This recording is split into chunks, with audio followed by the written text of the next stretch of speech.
So guys मैं तुम लोग को बहुत दिन से बोल रहा था कि मैं अपने घर का फ्रंट एलिवेशन मतलब सामने का डिज़ाइन दिखाऊंगा पिछले कुछ महीनों से, लेकिन मैं दिखा नहीं रहा था। तो फाइनली आज वो समय आ गया है जो चीज़ मैं तुम लोग को दिखाऊंगा, और वो डिज़ाइन है।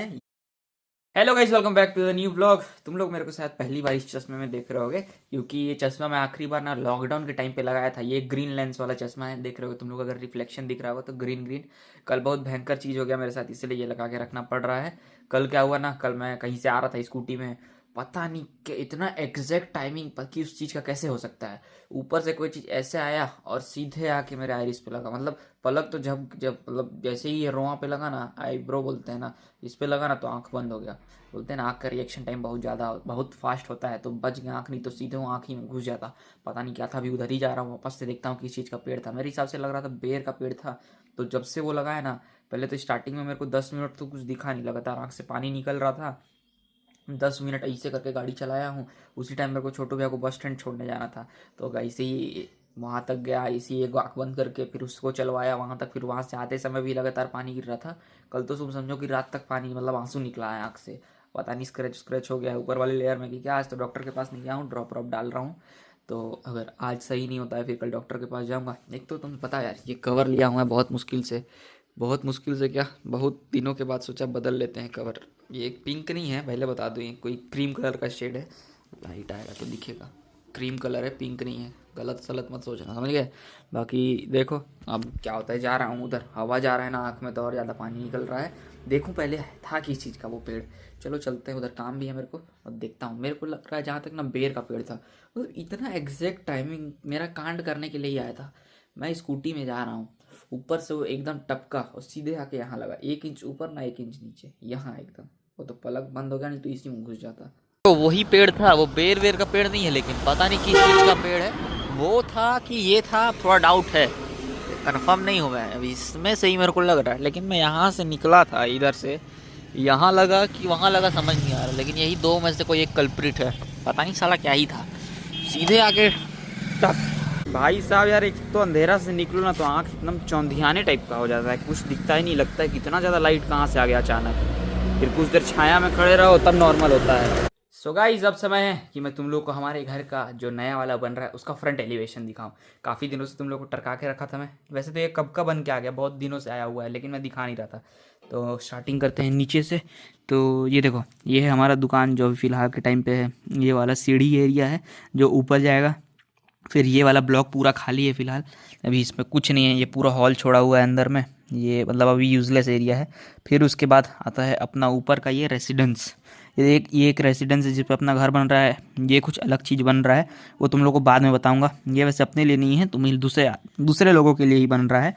बाकी कुछ फ़िलहाल पिक्चर इतना ऐसा ही है। देखो, ये एकदम हाई फाई वो मॉडर्न जमाने वाला फ्रंट एलिवेशन नहीं बोलेंगे, क्योंकि जो तुम देखते हो ना एकदम हाईटेक फ्रंट एलिवेशन वाला, उसका प्लानिंग एकदम शुरू से हुए रहता है। तो उसका स्लैब हाइट वगैरह ना, कहाँ पे कम करना है कहाँ पे ज़्यादा करना है डिज़ाइन के लिए, वो सब पहले से प्री प्लान रहता है। इसमें ना पूरा हम लोग का सामने का फ्रंट वाला स्लैब जो है ना एकदम बराबर था, तो इसमें कोई चांस ही नहीं था। और सबसे बड़ा बात, इसमें कमर्शियल और रेसिडेंस दोनों चीज़ को मैच करना था। इसके वजह से एकदम ये सिंपल एंड सोवर लुक वाला है, ज़्यादा कुछ मॉडर्न आर्किटेक्ट नहीं है इसमें।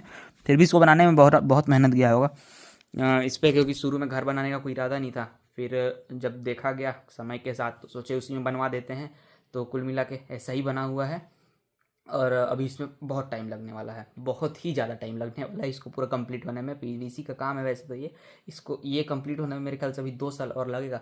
ये सामने वाला काम कंप्लीट कराने में 2 साल, जब सब पीछे का कंप्लीट हो जाएगा तब सामने वाला होगा। इसमें ये है ना, क्योंकि देखो सामने का ही बसाया है, क्योंकि इधर भी किसी और का घर है, इधर भी किसी और का घर है। तो बस सामने का ही डिज़ाइन है, लेफ़्ट साइड का इधर इधर का कोई डिज़ाइन नहीं है। तो बस यही है। अब एकदम मॉडर्न आर्किटेक्ट के लिए फिर स्टार्टिंग से वो बेसमेंट से ही उसका डिज़ाइन प्री प्लान करना पड़ता है। ऊपर जाके स्लैब हाइट कम करते हैं तो डिज़ाइन उतरता है उसमें, मतलब कुल मिला के ज़्यादा ताम झाम होता है उसमें, वो पहले से ही प्री प्लान रहता है। इसका तो कुछ प्री प्लानिंग कुछ था नहीं, और इसमें कमर्शियल और रेसिडेंस दोनों को मिक्स करना था, क्योंकि ये नीचे वाला 2 कमर्शियल हो जाएगा, वो भी कमर्शियल हो जाएगा, ये बीच वाला अपना घर है बस। बाकी ये पूरा लिफ्ट एरिया है अपना, यही डिज़ाइन आ रहा है। बाकी यहाँ ये अपना टेरिस। गाइस, अभी के टाइम पे हमारा जो बिल्डिंग है कुछ ऐसा दिखता है। देखो अभी पूरा वर्क मोड ऑन है, ऊपर काम चल रहा है, फिलहाल के टाइम में ऐसा दिखता है। अब इसमें काम होने के बाद ये कुछ और अच्छा दिखेगा। मैं बोला था देखो राइट में भी घर है लेफ्ट में भी घर है, तो साइड का एलिवेशन बना नहीं सकते हैं, तो सिर्फ फ्रंट का बना है। साइड में थोड़ा बहुत प्लास्टर करके डिज़ाइन अगर देना हुआ तो दे सकते हैं आखिरी में। देख रहे हो यही है। ये सब तो ठीक है भाई, तुम लोगों ने वो एविएशन इंडस्ट्री का सबसे बड़ा ब्लंडर सुना है, वो मलेशियन एयरलाइंस की फ़्लाइट 370 जो कि बीच हवा से गायब रफू चक्कर हो गई थी, उसका रिसर्च वापस से चालू हो चुका है। ओशियन क्या है, ओशियन इन्फिनिटी करके कंपनी है। मैं इसको 3-4 दिन से देख रहा हूँ, तो उसका मैं खोज रहा था कि क्या क्या मिल रहा है क्या क्या नहीं मिल रहा है। तो ओशियन इन्फिनिटी करके ये है कुछ, हाँ ओशियन इन्फिनिटी करके है। जिसको नहीं पता मैं बता दूँ, ये फ़्लाइट जो है ना मलेशियन एयरलाइन 2014 में मलेशिया से उड़ के चाइना के बीजिंग के लिए वो निकला था। तो ये बीच पे हवा में ही ना ये ऐसा एक शार्प टर्न लिया, फिर इधर उधर जाके वो गायब हो गया। वो प्लेन कभी मिला ही नहीं।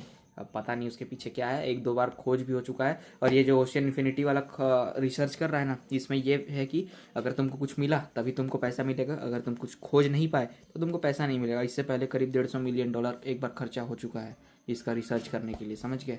अब वो फ्लाइट का आज तक कुछ ऊर्जा पुर्जा मिला ही नहीं, इतना खतरनाक ब्लंडर हुआ इसका।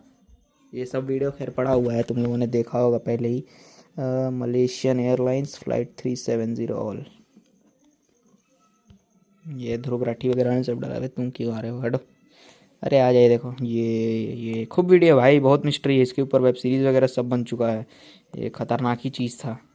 गाइस देखो अभी वेडिंग सीजन चल रहा है, तो अब घर में तो खाना कम ही खाना है, बाहर ही ज़्यादा खाना है।